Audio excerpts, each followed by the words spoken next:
like to get started, I want to change the order just a little bit. We do have some guests, so Crystal, if you'll introduce them, I would like them to go first. Okay.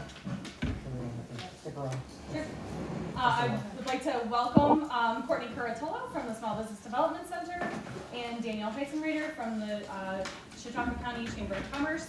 They're going to tell us a little bit about a grant opportunity that they have.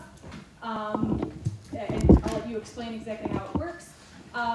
The reason we asked them to come and give us an overview of their program is we were considering a very similar program with American Rescue Plan funds. So rather than duplicate something that is very similar, we wanted to learn more about the way their program is formatted and then take that into consideration as we continue to decide on our own programs. So with that, thank you. Thank you. So again, I'm Courtney Curatola, I'm the director of the Small Business Development Center. Thank you for listening to us. So a few months ago, Chautauqua County decided to put some of their ARPA funds aside to support small businesses in our community. The Small Business Development Center and the Chamber partnered with the Industrial Development Agency to offer businesses with under 50 employees up to $10,000 in marketing grants, and manufacturers with under 500 employees to apply to have an assessment done on their environmental, social, and governance culture. So we announced this grant in February, and within 24 hours our website crashed because we had so much interest in this program. We, in fact, 5 days later had to close the application down because we had so many applicants, which is wonderful, and we're so excited to help the businesses in our community.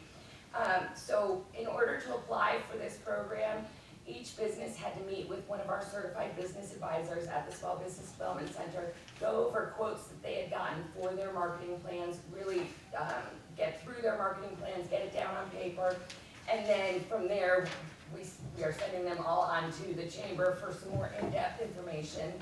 Most of the requests, I would say the top 3 are for website design or redesign, exterior signage, and social media and print advertisement. And a lot of the quotes, not only were they for other local businesses, so for example, other sign companies in this area, other marketing consultants in this area. So we really feel these dollars can really go a long way. We finally accepted 100 applications. We do have a waiting list for more people who would like to apply for the program, and 21 of those businesses are within the city of Jamestown. So with that, I'll hand it over to Dan. Sure.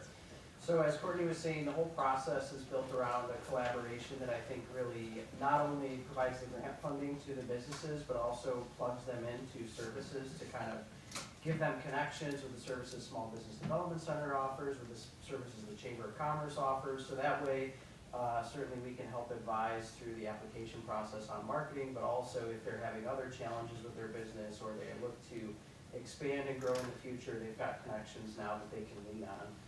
And a big piece of what we're also looking for, and especially from the Chamber perspective, is as we meet in a second screening with each of the businesses, we'll be providing them a list of local companies and local providers that do the types of activities they're looking for, like the places that print, obviously, sign companies, web design, freelance, graphic design, all those different things. So the funding really can hopefully have a double impact, if you will, because it'll be marketing boost for the company that gets the grant funds, and it'll obviously be revenue for the local companies that they spend the money with.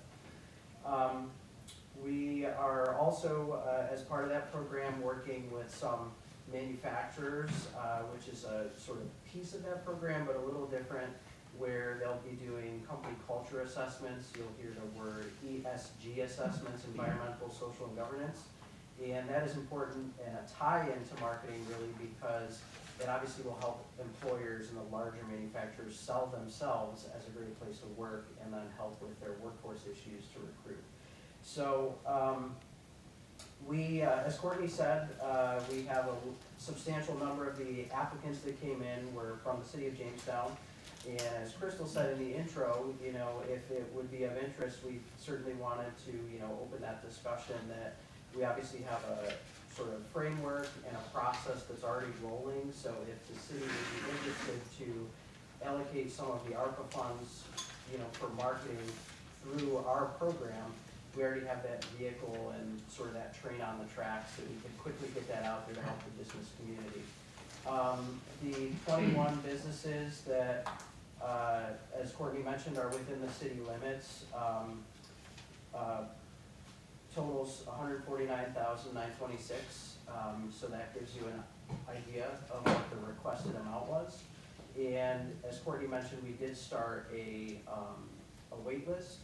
And I know there's half a dozen businesses within the city on the wait list, in addition to others that we've talked to in our daily travels that have not actually submitted on the list, but said, I can't believe I missed the window, I was interested in that. So it's definitely a tremendous need in the business community, and like I said, if there's an opportunity to work together, we've kind of got a good process rolling that I think provides a lot of value. So. And right now, if we just went with the funding we have, we can support around 30 to 35 businesses. We are looking for more money so we can support all of them, obviously. But if you were interested in partnering with us, I know the dollars could go a long way. I also brought copies of the application and the program background and program objective for everybody. So. Can I ask you a question? What type of businesses applied that were funded? I mean, if you can give me a rough idea. Sure. I don't know if you necessarily need to name Yeah. them, but I want to know what kind of industry or. Definitely. So, and I apologize, that was on my punch list to mention. So, as you can imagine, it comes from a wide variety, but certainly the Jamestown city businesses I know would be of most interest to you. Just a few off the top of the list here. Biodome Project, so small retail. Reg Lene, some of the attraction-based businesses. Jamestown Mattress gets you some manufacturing, but also Chautauqua Art Gallery, which I imagine would be a huge help to them, being that they're just moving their presence downtown. Chautauqua Striders, so it was businesses and nonprofits could apply. Crown Street Roasting, so that gives you a kind of a sense. It's a good mixture, but a lot of what I would consider sort of Main Street businesses as well that usually are of that size where they're big enough that they have a good day-to-day operation, but maybe they're not big enough to be able to make those marketing investments that can really launch them forward.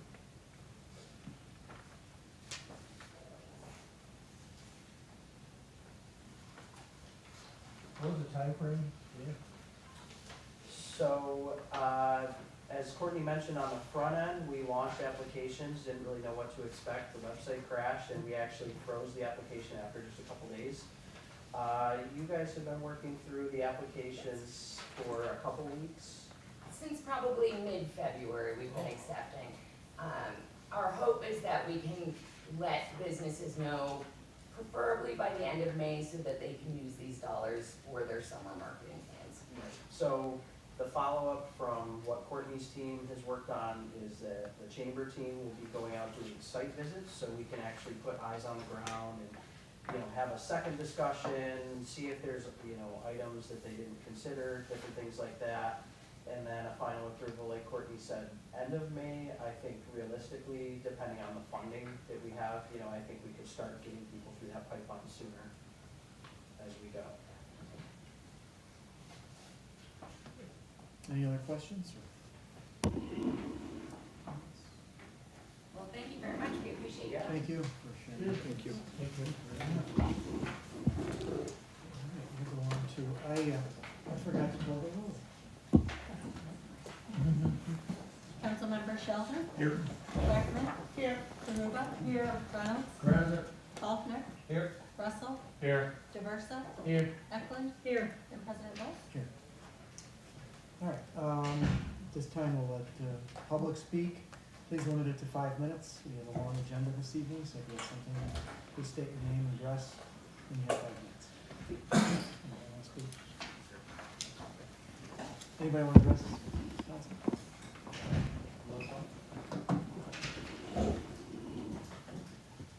Well, I was hoping to read a little bit of a speech here that was given at the National League of Cities, but I'll have to go on by memory a little bit, which is difficult at my age. Susan Rice talked about she's a senior policy counsel for the Biden government in terms of executive director. Again, stating to the communities across the country about the need to step up the actions on gun violence and its need to be enforced upon using the American Rescue Plan funding as a specific action to look at that issue in our communities. I don't think Jamestown is isolated in any way from that problem. And gun violence also is involved with a lot of other things, social, domestic violence issues that can turn ugly, opiate addiction, many issues that are confronted with that. And there's a great problem with this. So I don't want to come back over and over again and have you look at my old face talking about violence issues. But I got to see movement on this. And I hope that when I address the Public Safety Committee, they got that message and we'll move forward on it in some format. How you go forward on it, I guess, remains to be seen, but I hope it goes forward. I also indicated as well the need for a master plan for public safety. You heard me talk about this before. I don't believe we have anything that's current. I don't believe we have anything that's going to move us forward. As I mentioned years ago, I participated in doing the Hickey study for the fire department. I think that could be resurrected. As far as the police department goes, I'll let Chief Jackson determine where he wants to go with that. The American Rescue Plan needs to be part of that equation in terms of financing it. Public health, public safety involves those departments, their future, their application for our citizens, so I see no problem why we shouldn't embark on it. Every year we have a crisis regarding public safety funding. What are the needs? What are the demands? How many men? What equipment? What's the future going to be? The technology? Let's put this to rest and decide what that future is by having a master plan. The other thing deals with tonight's 21 resolution number, dealing with rehabilitation in homes for renter occupied. I understand the need for that. And I hope coming out will be what home ownership needs. The stimulations, the investment, the opportunity for people to own a home. We have, unfortunately, too many renters in this community that can't afford home ownership. The demands for housing across the country are going into renters. 4 million new homes were needed by citing last night's 60 Minutes, where big companies are buying for cash, not here in Jamestown so much, but down south, for cash and then above. And then these houses are being all rented out to new people. So how are we going to affect that? The rental rehab, and by the way, the language in there regarding the public hearing, it sounds like you've already had it, but you haven't had it yet. So it's will rather than have. So you can look at that resolution. I know what you're doing, I know why you want to do that, but at the same time, the language sounds like you've already had the public hearing, and all you city councils are all up to date on what they're going to do. I don't know if that's correct, but that's the statement. You all know all about it. I don't know if you do or you don't, but anyway, that's what it says. I'm not against homeless, I'm not against having shelters that need to be done, but I want the direction to move toward home ownership and the people that have homes that need help to keep them. Thank you. Thank you. Anybody else like to address the council? Seeing none?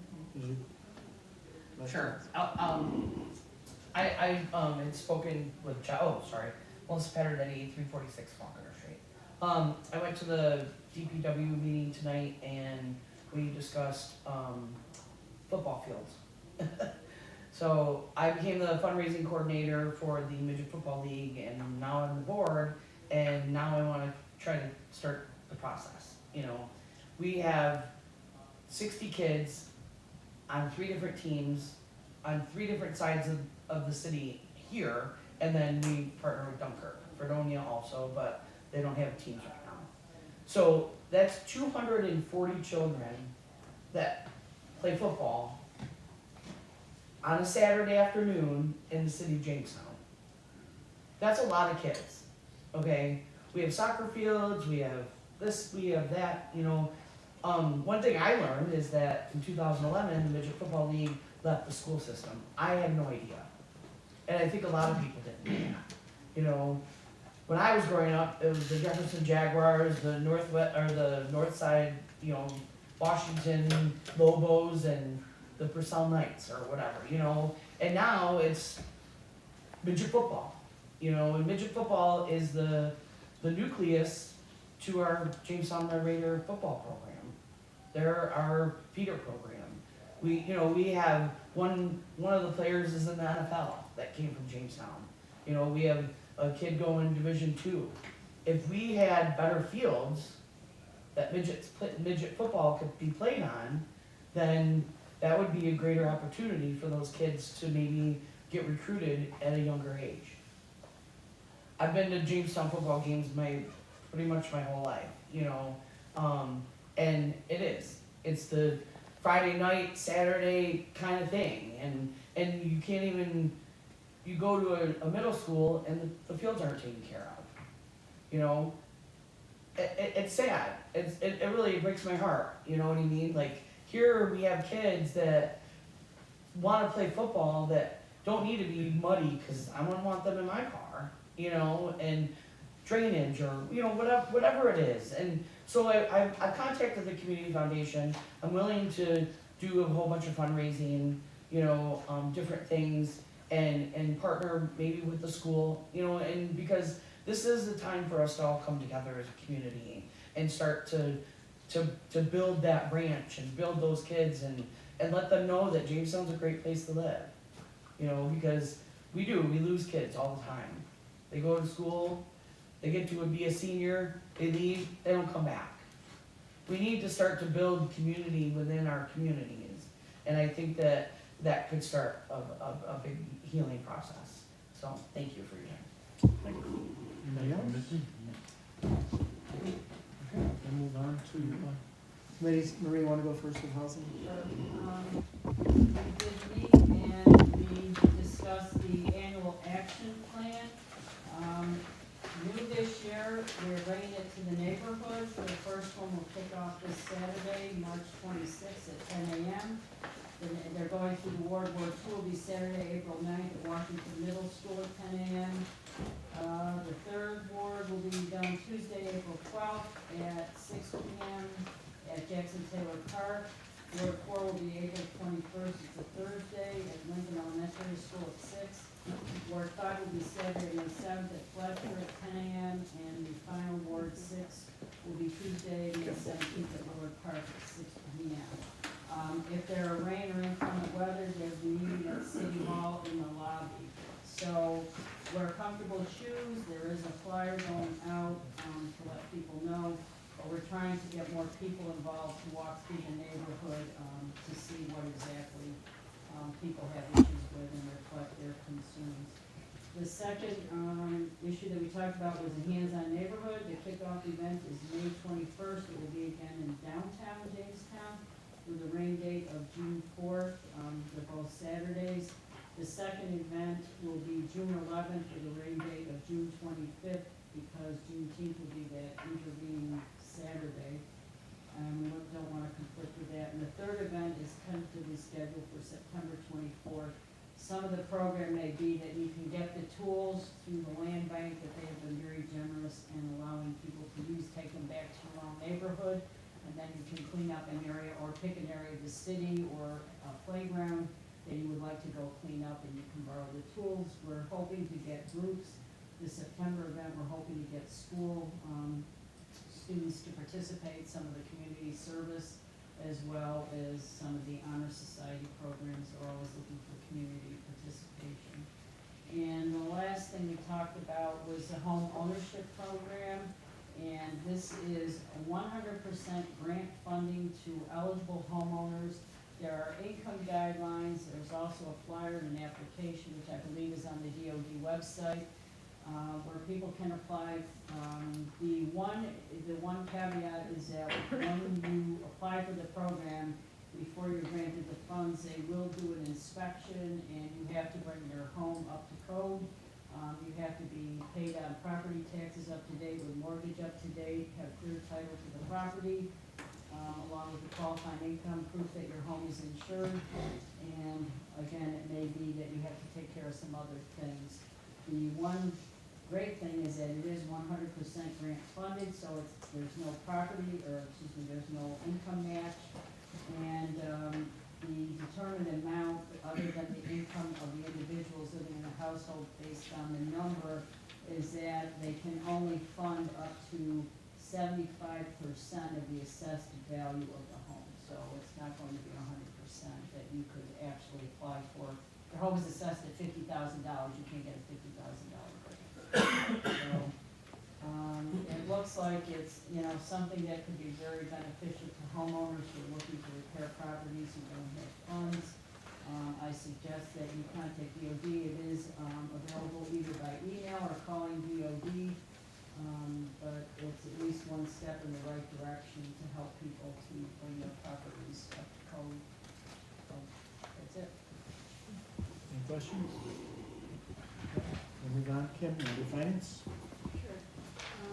Make sure I have these all in order, because we did have a very long list. Okay, first resolution is resolved that the mayor is authorized and directed to enter into a donation agreement with the Chautauqua County Land Bank for the property of 10 to 12 East 2nd Street, subject to the approval of the Corporation Council as to form. That was approved by Finance. I don't know if Elliot or the mayor have, Elliot is here, anything else they want to add to that?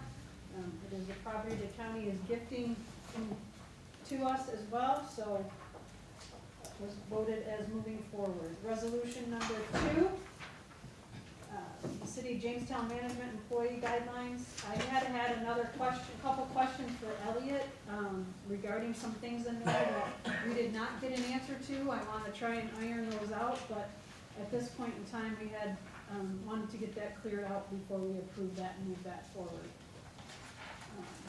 Resolution number 3, designating $100,000 and no cents in the ARPA Healthy Community and Neighborhood Funds for the purpose of creating a pilot program for expanded tree damage sidewalk replacement rebates.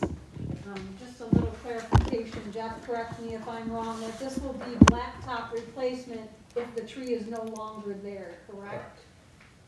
So that was a question I was asked. So if the tree has come down and you have no intention of replacing the tree in front of your property, it is a 50-50 match. Even if there is an intention to replace, Okay, it's just clearing up from what the Clear big it old up. tree. okay.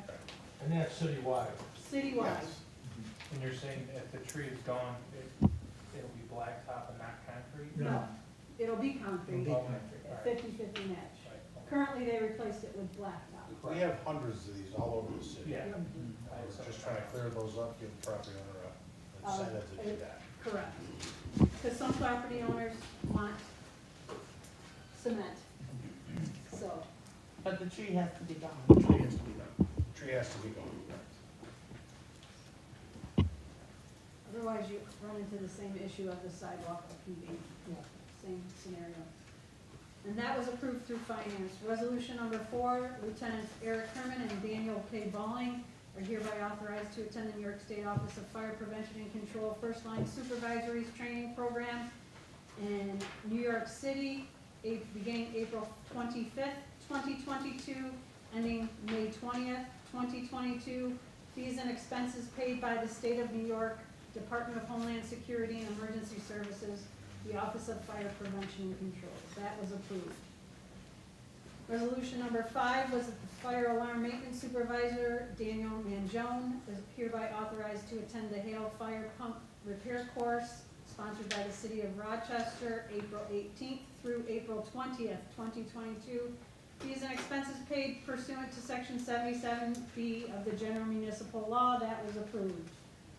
Resolution number 6, fire investigators Emily K. Webster and Ryan Saunders are hereby authorized to attend the New York State Office of Fire Prevention and Control Juvenile Fire Setter Symposium and related training courses as conducted by the New York State Academy of Fire Science in Montour Falls, April 26th through May 1st, 2022. Fees and expenses paid pursuant to Section 77B of the General Municipal Law. That was approved.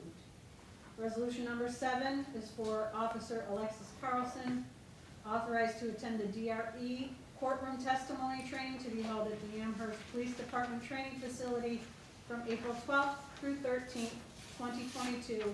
Lodging and meal expenses paid for by the Jamestown Police Department, pursuant to Section 77B of the General Municipal Laws. That was approved. Resolution number 8 was that the city controller be and hereby authorized to make the following amendment to the 2022 general fund budget for the purpose of funding Ladder 1 control module replacement. Increase appropriations $9,700.00. Decrease appropriations $9,700.00. Chief Kuhn, we had a question. I understand it's an aerial defect. It is. How, just a quick, we just had this ladder truck totally refurbished, so I was just curious how this happened in the short period that we've had it back. Understandable.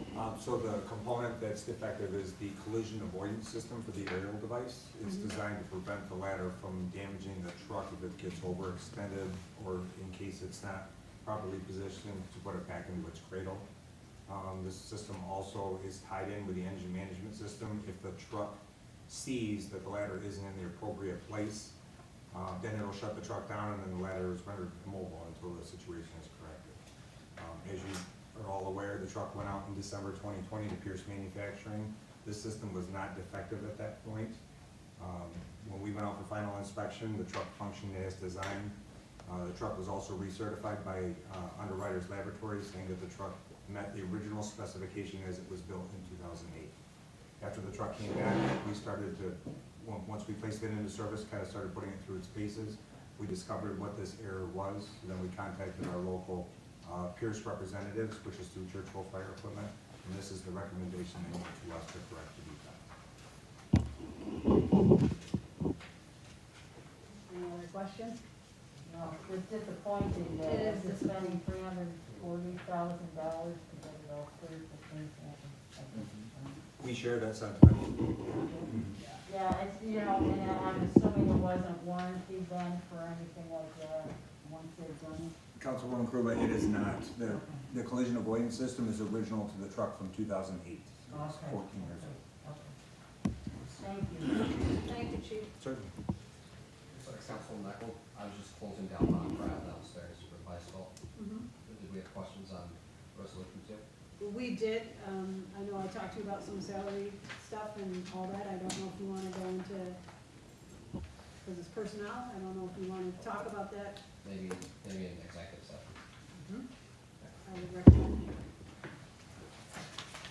Resolution number 9, recruit firefighters Connor Anderson, Brandon Farding, and Corey Ellis be hereby authorized to attend the New York State Office of Fire Prevention and Control Recruit Firefighter Training Program at the New York State Academy of Fire Science located at Montour Falls, April 2nd through July 15th, 2022, with fees and expenses paid pursuant to Section 77B of the General Municipal Laws. Just as a reminder, I'm sure the chief will be happy to remind you as well, these are the 3 of the 4 firefighters he recently hired, one of which came in all fully certified, so is on the trucks currently.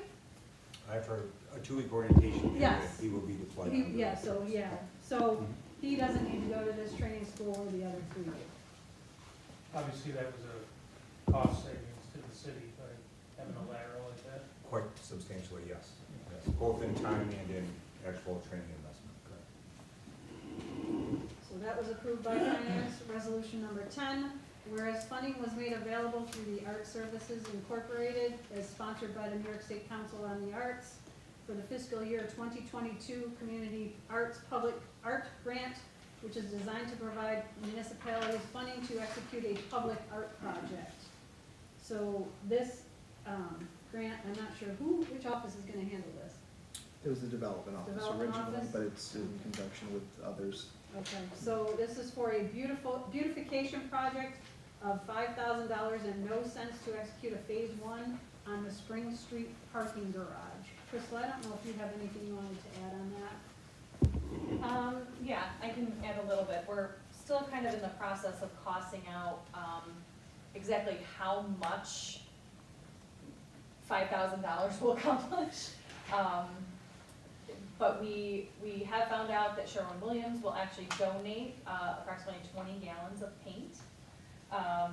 And what we will do is put out to RFP, a call for artists that would then come and, part of that $5,000 would pay for their artistic talents to create some kind of artwork. We're focusing in the stairwell area. Hopefully in the future, we'll identify some other opportunities to address, some of the exterior. But the stairwell has been, kind of a sore site for a long time, so we thought that would be a good place to get started. And there's really not a whole lot more than that. 5,000 is not gonna cover a huge area, so we'll try and make it go as far as we can. Anybody have any other questions? That was passed by finance. Resolution number 11, the mayor and Jeff Raymond, PE Director of Public Works and Acting Director of Parks and Recreation, are authorized and directed to purchase from Fleet Maintenance Incorporated of West Seneca via New York State MWBE Article number 15-A, one new plow truck to replace DPW plow truck number 20. This is a typo, not 22. For a total amount not to exceed $198,822 and no cents, subject to the approval of Corporation Council as to form. Just note that this was part of the ARPA we approved, and it came in 26,000 under what we had previously approved. That was approved by finance. Resolution number 12, that the mayor be and he hereby is authorized to execute an agreement with Estabone 2 Construction Company of Fredonia for concrete street reconstruction 2022. This is Baker Barrett Prather intersection based on the bid opening of March 15th, 2022 for a total amount of $106,195 and no cents, subject to the approval of Corporation Council as to form. This was approved. Jeff, just a quick question that came up with this resolution and also number 14. Is there 3 of them though? Is that what I was thinking? I guess it was just the 2. Are these part of the 2022 streets projects? This one is. This one is? This is the second part of the 2-phase project that we started last year. We did the lower section of Baker Street from Steel Street up. I guess, is that document already prepared? Do you know what streets you're doing or no? No, we're working on that right now. This one being the second phase, we We knew about, we're trying to, as you know, we don't usually bid out in March. right, Usually it's April. Just with the current climate with contractors, we try to get, we knew this was gonna be on the table, so we put it on the door. okay. Thank you. Again, that was approved. Resolution 13 is that the mayor is authorized to enter into an agreement with the Getty Foundation with an address of 215 Cherry Street, Jamestown, for a conditional permanent use easement on the Getty-owned property with SBL 387.48-1-24.2.1 for the purpose of making the property eligible for a state local waterfront revitalization program grant funds, and resolved that the mayor is authorized a permanent use easement on the property at which point and which conditions in the aforementioned agreement have been met. We asked a couple questions, that this is, the city would be given the easement as long as the grant is approved. If the grant is not approved, the easement goes away, is that correct? That's correct. But the grant has already been approved. It's, Okay. The, Comedy Center Park area and the Chattacoin River Basin Activation Project. They're part we of applied that for. grant? Yep. Okay. That wasn't clear, okay. And this is to just establish that the city has a permanent legal interest in that property. That's correct, yeah. That was approved by finance. Resolution number 14, resolved that the mayor is authorized to execute an agreement with Arcady Concrete Excavating of Jamestown for concrete work, reconstruction, Lincoln Street from 4th to 5th Street based on the bid opening of March 4th for a total bid amount of $126,240.00, subject to the approval of the corporation council as to form. Jeff, do you have anything you want to add on that one? It's a project we're doing in conjunction with the BPU. They're gonna be putting a new water line down the street. Been ready for that for a number of years. Was gonna go CDBG, but we pulled it back on, and it'll be a CHIP program this year. Other questions? Did Tabone bid on that project too, Jeff? I believe so. I have to look at the bid tabs. We had a lot come out this one. Yeah. They typically do. They're one of Yeah. the- I think I saw them. I was looking at some of the square footage numbers and Tabone's were quite a bit less, but. Okay. Number 15, Mayor and Jeff Lehman, Director of Public Works, Acting Director of Parks, Recreation, and Conservation, authorized and directed to purchase from All Pro Trailer of Mechanicsburg, PA, one new Big Tex tilting equipment trailer for a total amount not to exceed $10,524.00, subject to the approval of the Corporation Council as to form.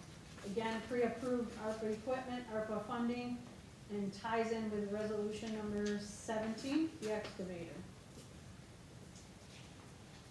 Resolution number 16, Mayor and Jeff Lehman are authorized and directed to purchase from Deere and Company of Cary, North Carolina, purchased via New York State OGS contract number PC 69378, 1 year, new John Deere 5100E tractor with a loader attachment and turf tires for a total amount not to exceed $45,283.30, subject to the approval of Corporation Council as to form. That was approved. Resolution number 17, Jeff Lehman and Mayor to enter into authorized and directed to purchase from Admar Supply of Buffalo, New York via the New York State OGS contract number PC 69404, one new Kubota KX 71-3S 4R2 excavator with a bucket and auger attachments for a total amount not to exceed $48,844.65, subject to the approval of the Corporation Council as to form. Again, ARPA and approved by Finance. Resolution number 18, that the mayor be and he hereby is authorized to execute an agreement with Otis Elevator, 354 Stonewall Drive, Buffalo, New York, for the elevator modernization project, Spring Street Parking Garage, based on the bid opening of March 11th, 2022, for a total bid amount of $410,000.00, subject to the approval of the Corporation Council as to form. Ryan, do you want to talk to that a little? Yeah, the city originally borrowed $300,000 for this project, so we're $110,000 short. We have another meeting tomorrow internally to discuss some other potential options, but we most likely will have to pull the $110,000 for this project from our contingency funds for 2022. So. I am hoping not. I'm hoping you find some other resolution tomorrow, because eating up that much of the contingency this early in the year is very concerning. So I'm anxious to hear how your meeting goes tomorrow. Thank you. Resolution number 19, designating $185,000.00 in American Rescue Plan Act and lost revenue funds for the purpose of purchasing a salt brine de-icing system. This was on the original plan, both from the mayor and coming forward as one of the priorities out of Public Works. And again, this is a large cost, but we'll save money on the back end as well. This was approved out of Finance. Anybody have any questions? Resolution number 20, designating $500,000.00 in American Rescue Plan Act lost revenue funds for the purpose of funding the West 3rd Street Improvement Project. Had a couple questions questions? You wanna ask it, or you want me to ask it on your behalf, or? Yeah, if I did talk to the mayor today about, I know that there's been some confusion in the public about, the scope of the project. The road itself is not being reconstructed, it's the curbs, it's the sidewalks, the driveway aprons, and a big chunk of the project is the movement of the backyard service, electrical services to the front and burying them. So the question that I had earlier today was, can the BPU not fund part of that, and if not, why not? Since they were planning on, they've been talking about doing this in different areas of the city, this seems to be the opportune time to do it because we're doing the construction. Question I had, I don't know who wants to answer it. I don't know who's on the BPU board, or the mayor. I don't want to address that, but I think that, that's probably the largest. First of all, there's 180,000 of it is electric portion. All of it is the capital, the restoration work, the saving on top of that with the sidewalk situation. So, just so you know what the money is. I can't speak for the BPU. Okay, I just was questioning, that they had discussed doing this, they've been discussing this all along, and now it seems to be, and I'm not opposed to the project, obviously I'm supporting the project, but it's, this is the opportune time when, in the midst of this now, the trees are gone, sidewalks are being replaced, they're gonna put new lighting in, they're gonna move I guess the question that I had was, is there not any funds from the BPU that could be used to do the electrical part of that? Well, we're certainly, we'll give you, I know we talked about it today, President Dust, we'll give you a breakdown of the BPU cost of it. A lot of it is often done by contractors, and most of it, as Jeff said, kind of conduit, candlestick lighting, things like that, but we'll figure out what the actual cost of the back lot is. The other thing I want to point out, something we talked about in the golf course, it's 1,500 feet of street, which is like almost 5 blocks. So the number looks like it's very large, but it's really no different than what we're, even less than what we spent on some of the other streets we just talked about in order to do sidewalks, aprons, and that type of thing. So we're clear that we're comparing apples to apples. No, I understand. I'm just saying, because of the electrical part of this, Right. which is a good chunk of it, that, About a third of it. Right, and I think to speak to the point, a lot of the homeowners that live in that area have had to maintain their properties, they've had to deal with the upheaved sidewalks, they've had to deal with the leaves, they've had to deal with falling branches, they've had to deal with the worry about the trees coming down before they were removed. They were beautiful, and a lot of people enjoyed them, but a lot of the homeowners did not because of all those issues of what they had to spend. A lot of them were older individuals, and they had to deal with getting those leaves raked up. And so, to be honest with you, in fairness, for all the years of those individuals having to take care of the maintenance of those trees in terms of what it did to their properties, this is a small thing to undertake as a goodwill gesture to help those individuals. It's also highly trafficked by a number of individuals who live in apartments that walk down to that plaza to get food and other items through, Dollar General and Farm Fresh, that they can use. There's a restaurant there.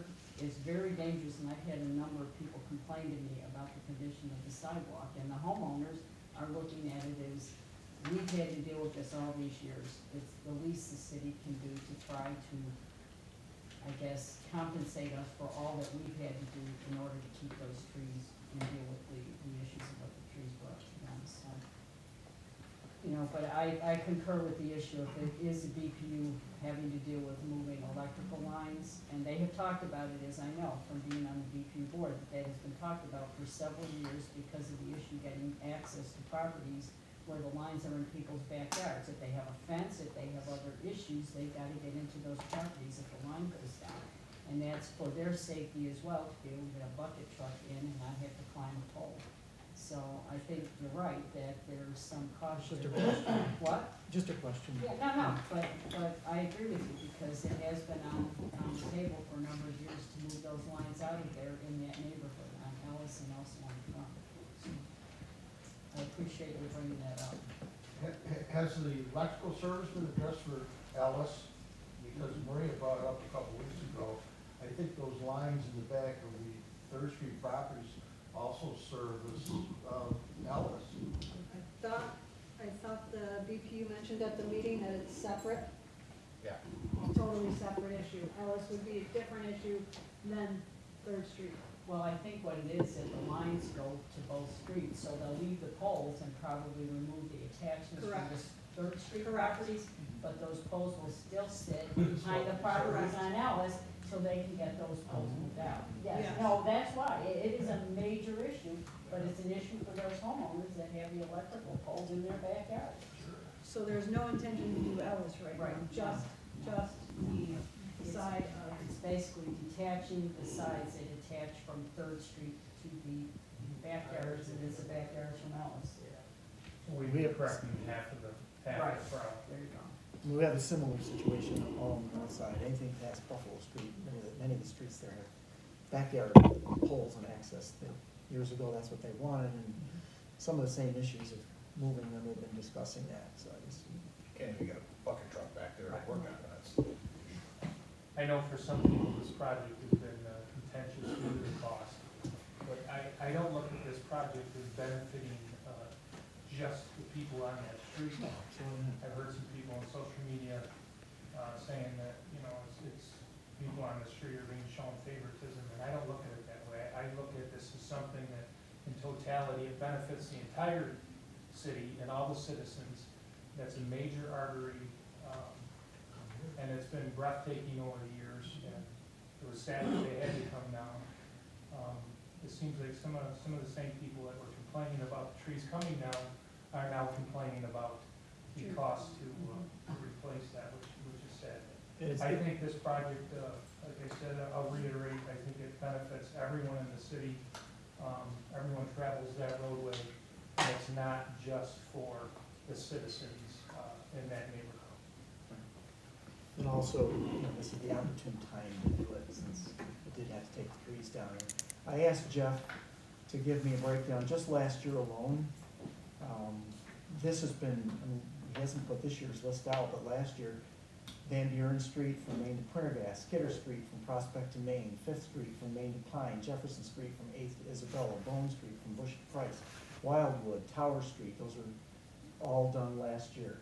Correctly, and then this year there'll be another list, so this isn't playing favoritism to one neighborhood. Each year, we obviously can't do every neighborhood every year, so you have to prioritize and pick streets that need to have sidewalks and aprons and curbing, and then Dan will come in after that's all done, and then replant trees, and now, currently, like on Beachview Avenue, we came in, took all the trees out, doing the same thing there, and sidewalks and so forth, so. That was just a list just from last year of similar projects that the city had. So I just want to make sure people know that every year we prioritize and take streets that Jeff goes through and you know, takes care of the whole street at once.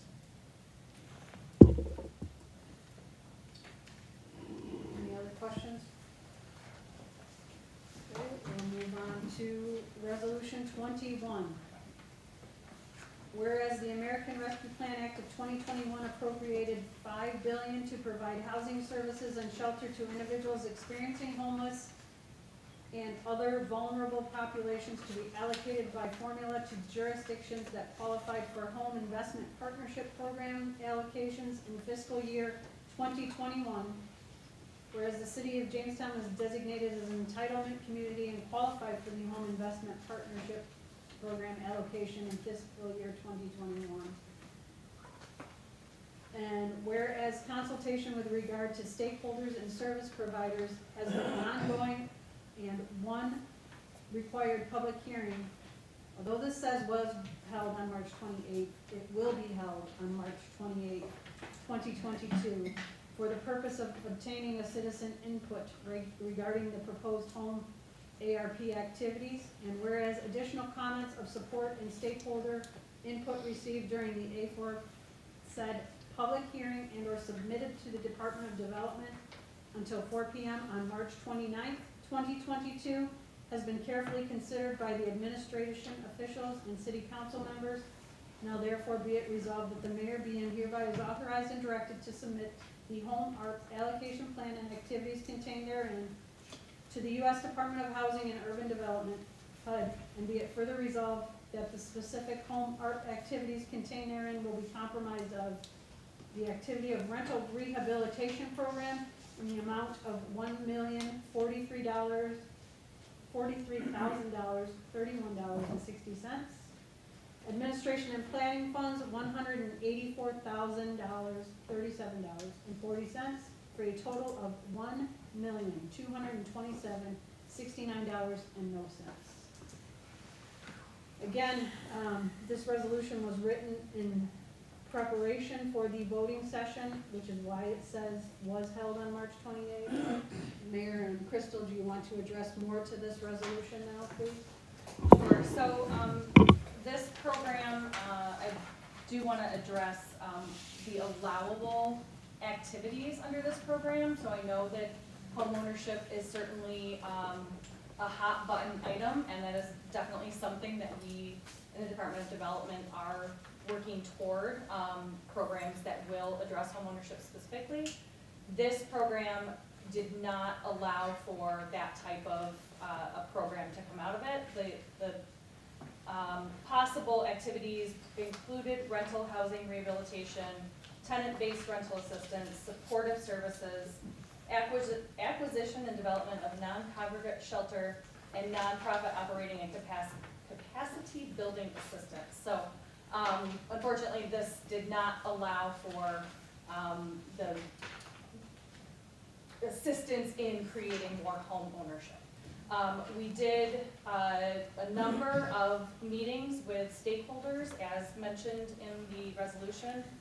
Those stakeholders had to be organizations, and this was all required by HUD, organizations such as the Housing Authority, Chautauqua Opportunities, Southern Tier Environments for Living, CRIC, Code, other community-based organizations that either provide supportive services of some kind or housing support of some kind. So we did some extensive back and forth.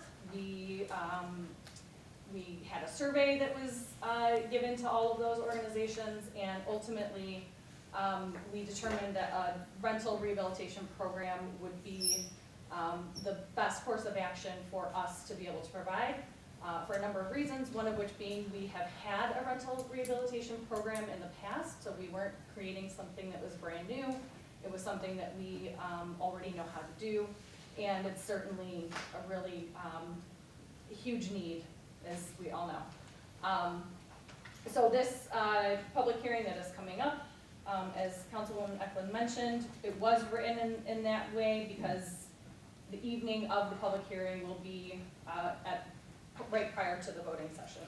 I don't know if anybody has any additional questions. I'm happy to answer. I think clarification where this grant money is coming from and the separation of Sure. the two. I think there's a lot of confusion out there that Sure, this yeah. $5 million is part of the new funding and. Yes, it is not. This is something completely separate, because we are an entitlement community. As we are given an annual allocation of HUD funding for our Home Investment Partnerships Program and CDBG every year, because we qualify for that, this was something that we were automatically allocated by HUD. We were awarded or notified that we were going to be awarded back in, I think it was May or June of last year. Yeah, we made the announcement to council. And we had to go through this process of putting a plan together, doing all of the engagement that we needed to do, and then developing the program to meet the American Rescue Plan kind of portion of that. So it has to address, some kind of preparation, planning, or I don't want to say reaction, but addressing impacts of the pandemic through the program that was developed. Right. Since we have so many, unfortunately, landlords who are not responsible, and in terms of the property, is there going to be any regard for not funding those individuals who have not kept up their properties to code, so that they will not get refunded for continuing to have code violations? Yeah. I just want to be Yes. sure, because it's very difficult for some people Yes. to understand why we have so many rental properties that are in such disrepair, And I would hate to see funds go back to those individuals who continue to end up in housing court because of a property violation, so. Absolutely. We are going to have a process, so there will be some kind of screening mechanism. Yes, there will be some screening and, part of the agreement, so there is a match. It's only a 10% match. So we can fund up to $15,000 per unit. There will be a limit on the number of units that any one landlord can apply for. And there will be a 5-year, anti-speculation agreement, so the landlord will not be able to then turn around and sell their new and improved property. If they do, they have to reimburse us for the full amount. And in addition to that, there's a property maintenance agreement that they have to sign, which means they have to take care of, they're agreeing to taking care of junk and debris, mowing the lawn, keeping the property up to code. And then there will be a number of other specific criteria as well.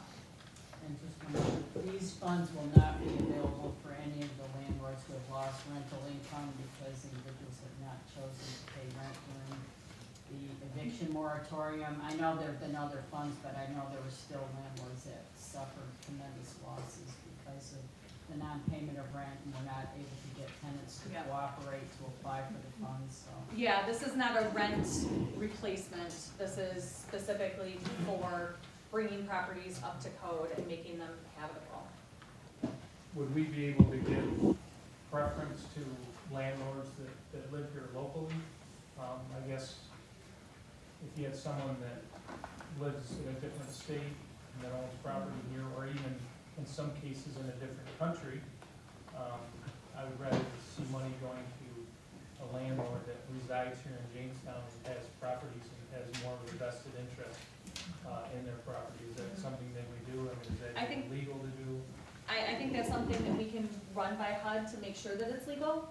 I think the other part of that is the landlords who don't live here are not going to even come up with the $1,500 match to put into the property.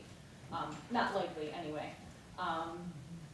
But yeah, I think that's something that we can certainly look at, and we can talk with our HUD representative and find out if that is something that is allowable under their guidelines. So, can I ask a question? So if my landlord has a sidewalk in the back, and the sidewalk's in between their house and the neighbors next to it, but it's the neighbors next to it, not my landlord, who owns the sidewalk? I mean, are you getting me? I'm lost. Okay, so there's one sidewalk between two houses. Okay, And we both share. okay. So, but I found out that the sidewalk isn't owned by my landlord, it's owned by the landlord next door. Okay, But it's broken, okay. it's bad. Would that be something that falls under something like that? Well, the landlord that actually owns the property, if that was something they wanted to improve, yes, they could apply for that. Okay, and is that income-based? So it's not income based on the landlord's income, it's Okay. income based on a tenant's income. Oh, okay, And so it would just have to fall within the HUD guidelines, okay, which are, okay.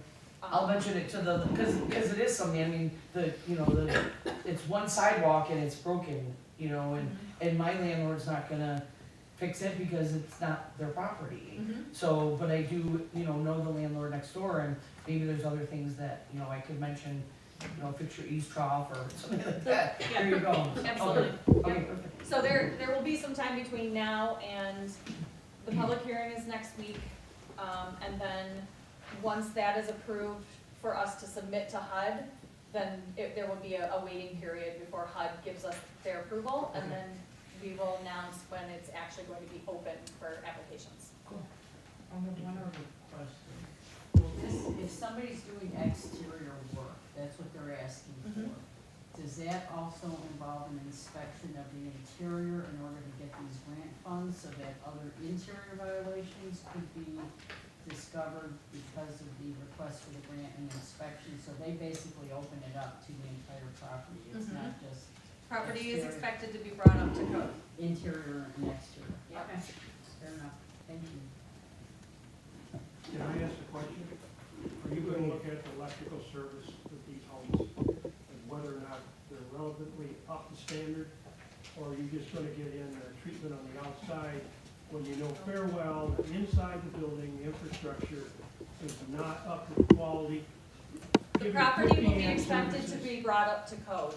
Well, what is code electric and water in your interpretation? What's the minimum? Whatever the International Building Code requires it to be, What and is that in is in Jamestown? accordance with ours. You're asking me to tell you what code is, No, I I'm don't know asking that off what the top you of my head. think the minimum requirements is for amperage service in a residential house. That's not something that I would know. I would have to find that information out. But I have code enforcement officers and a rehab specialist whose job it is to know that. And once they step foot on the property, they will have to cite every code violation, and that property will be expected to be brought fully up to code.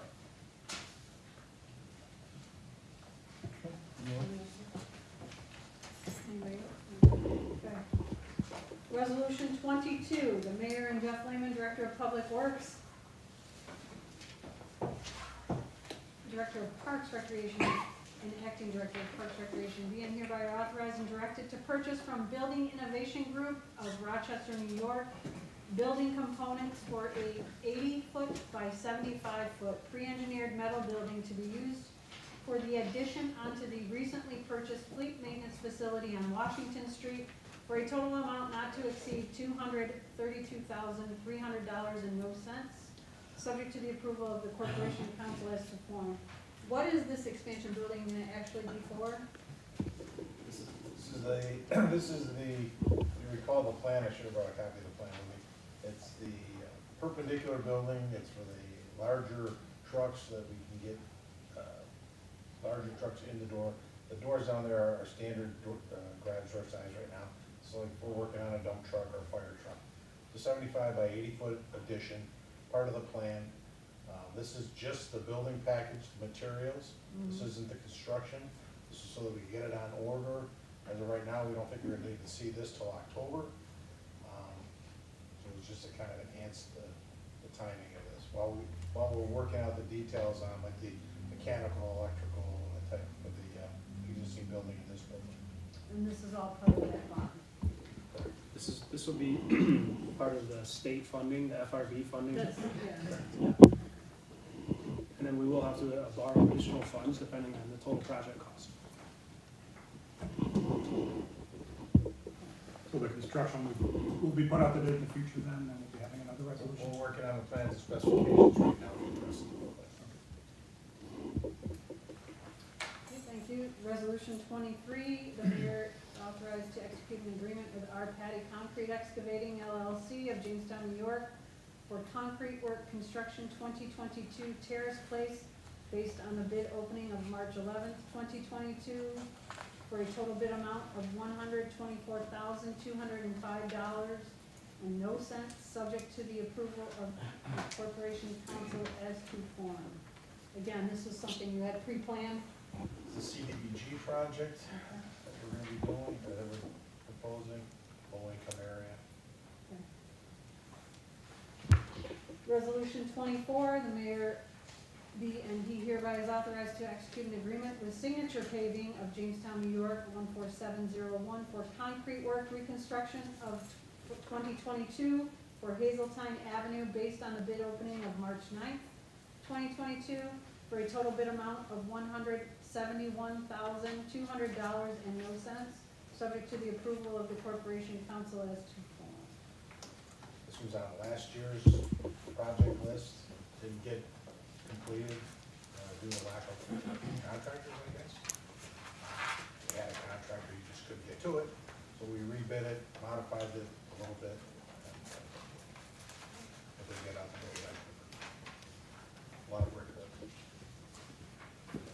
Okay, resolution 25 was Sergeant Bentley B. And hereby is authorized to attend the TASER recertification course to be held in Brookville, PA on March 25th, 2022. Expenses paid by the Jamestown Police Department pursuant to Section 77B of the General Municipal Laws of the State of New York. That was approved. We do have the need for, I guess now 2 executive sessions, one for personnel, one for litigation.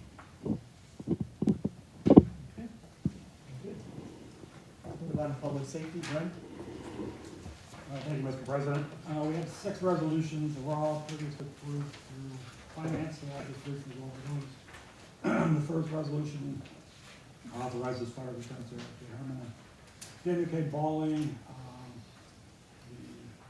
authorized to attend the first line supervisory training program and teams. Second resolution is fire alarm maintenance supervisor Daniel Manjone, who's on the Hellfire Pump Repair Course in Rochester. Third resolution authorizes fire investigators Kay Watson and Ryan Saunders to attend the juvenile fire setters symposium and related training courses in Montgomery Falls. The fourth was authorizing the purchase of funding ladder 1 control module replacement for $97 million. The fifth was authorizing the 3 recruit firefighters, Con Anderson, Brian Franklin, and Corey Ellis to go to the recruit firefighter training program in Montgomery Falls. And the sixth resolution was authorizing Steve Bentley to obtain the taser recertification course out of Brookville, Pennsylvania. There are informational reports. We have several applications. First was the block party application from the Prendergast Library. Community block party on May 21st, was Saturday. First time they had this event. And they'll be closing down Cherry Street between 5th and 6th for a few hours. It was approved. What's the date on that? May 21st. May 21st. Yeah, that's a Saturday. 10 days, hands on. Yep, and the Chattahoochee River cleaned up too, Sunday. Next special event application was for the Grow Jamestown Garden Fair Earth Day event. This is gonna be held outside along West 3rd Street, where the Farmers Market is held. And it's gonna be Saturday, April 23rd. Hope to have a nice weather for that. That was approved. The next special event application is the Gold Star Memorial Day celebration. For Saturday, May 28th. This is an annual event that we have a number of years.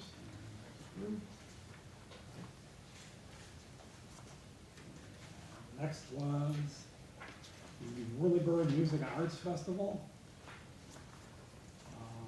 which has not been held since 2019, thanks to the pandemic. We've changed it up a little bit. Most of the activities are going to be held at the Winter Garden Plaza.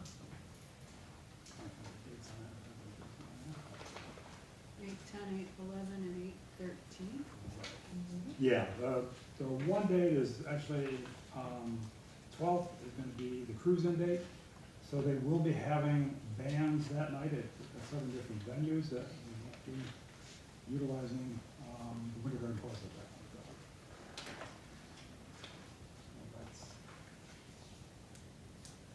We're waiting on the insurance form, so it's pending that.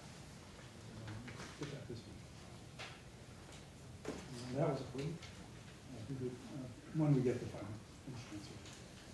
And finally, we had a brief discussion at the end of the night about fireworks and the noise that they create.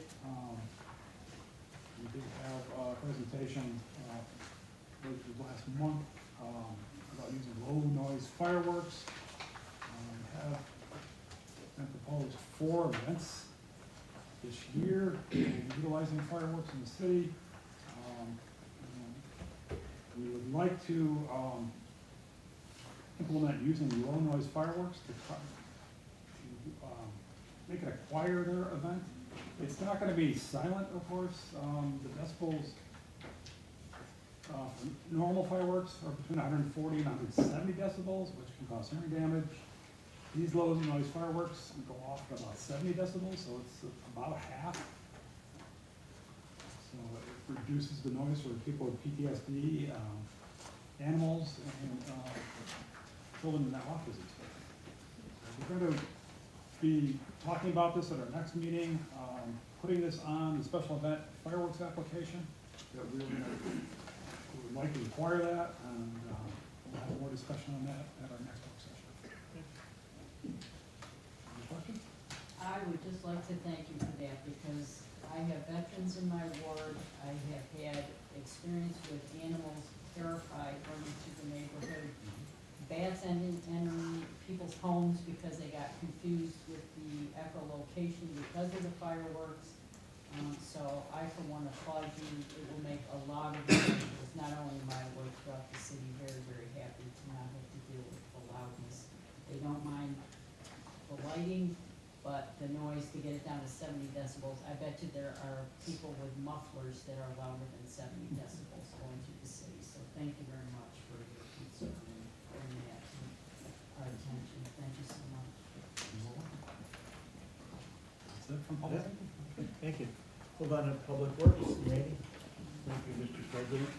The resolutions that came before the Public Works Committee, Kim has written up and explained, and we are approved them as well, so pretty much got covered in finance. These are all identical. Yes, they are. Anything discussionary? Some of the discussion was that, we talked about with the brine system and the building that they're gonna put, down in Washington Street. The brine system, I do have some experience in it with my occupation, and the state used to use dirty brine. The city's gonna go to a cleaner brine, which is better, and they're in the process of setting up equipment and finding the best ways to disperse the brine. And like Kim had said, it's going to be in the long run, it's gonna be better and cheaper, because the price of salt per ton has gone up extremely in the past 10 years. So those couple things were addressed with us guys. Anything else? If not, we'll move on. I guess it's your turn. Okay, hello everyone. You got 3 minutes, let's go. All right, here we go. Well, even Doug got 5, I don't know. He's more important. I know, I see. So a couple items for the council generally. Number one, last week I had the opportunity to head to DC for a conference, learning about a whole bunch of different programs and projects that cities are doing all across the country. But I also got a chance to meet with Senator Schumer's staff while I was there. And we had some really productive conversations related to train service, active train service here in the city of Jamestown. Reigniting the conversation about commercial air service, as well as the discussion on green technology manufacturing here in the city of Jamestown. So more to come on that. I just wanted to give you guys an update that we are regularly working with our federal partners on some of these items, and we're hoping to bring something forward as a way to start to increase more awareness and more people coming to the city of Jamestown.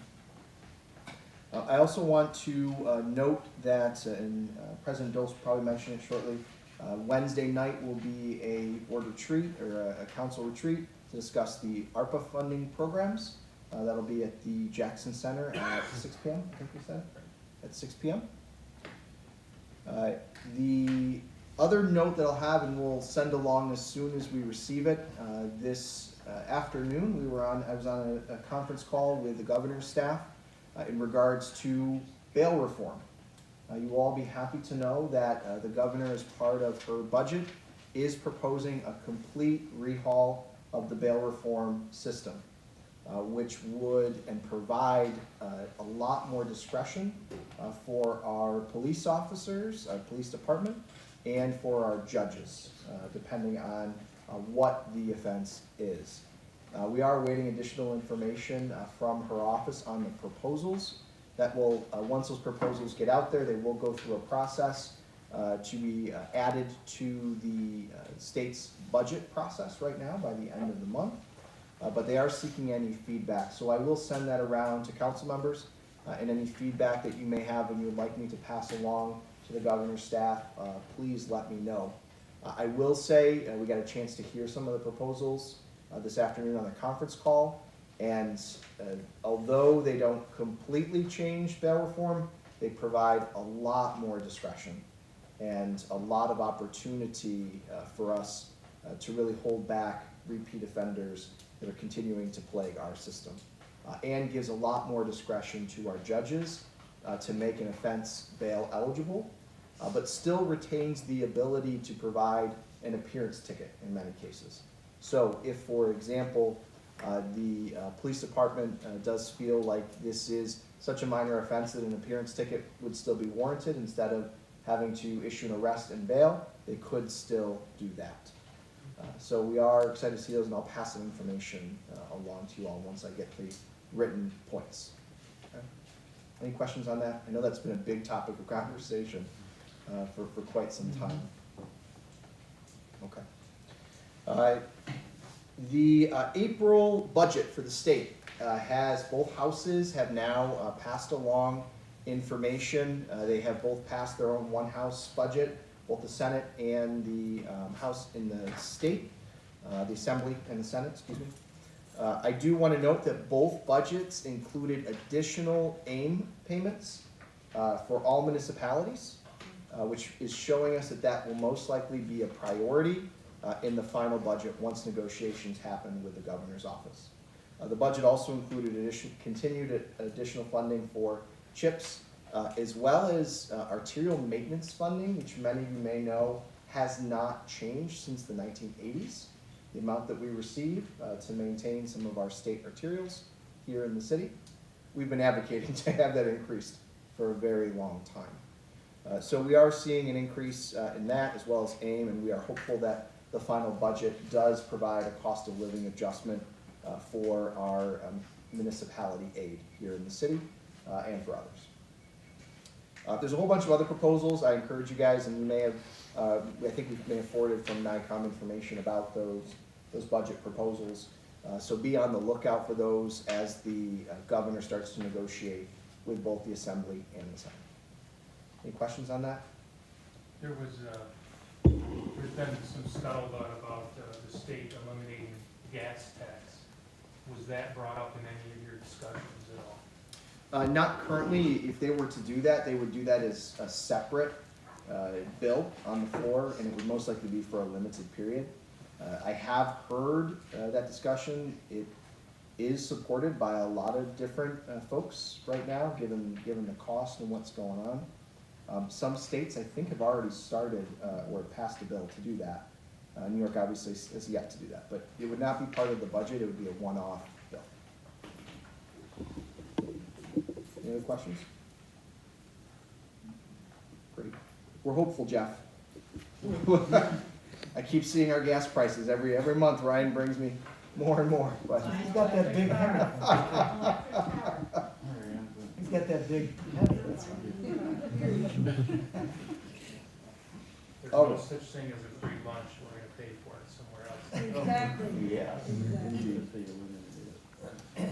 And then the last item that I have for you all is just to, I know you've gotten many complaints about potholes in streets.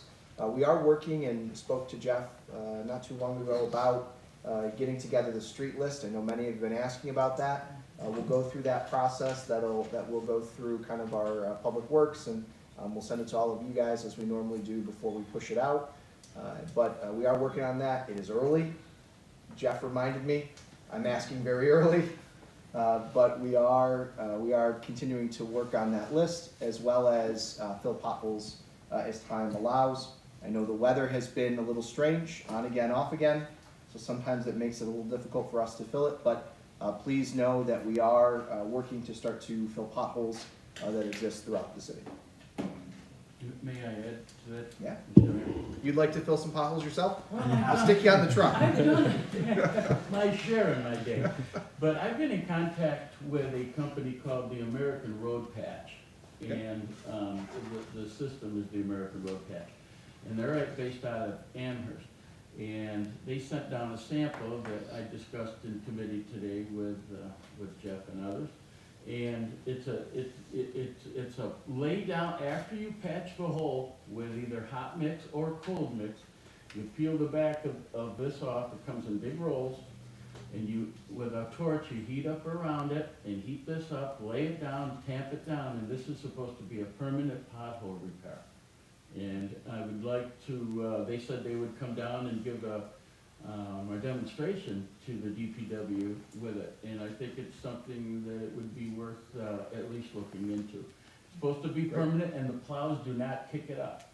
Once this adheres to the road, it stays down. And especially you have a torch with some propane, you heat up the road and this, and once you roll it with the roller or tire, traffic generally rolls it down nice and tight. And people love it, and I'm in the process of getting some testimonials, and I'll be working with Jeff in the future.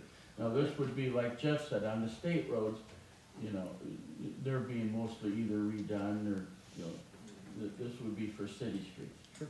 Okay, so I just wanted to Excellent. tell you guys about that. Yeah, we're happy to test it out. Yeah. We test I think a lot of things. we really should at least test it. If it doesn't Certainly, work, it's no loss. The company will come down and give a complete dissertation and demonstration. Great.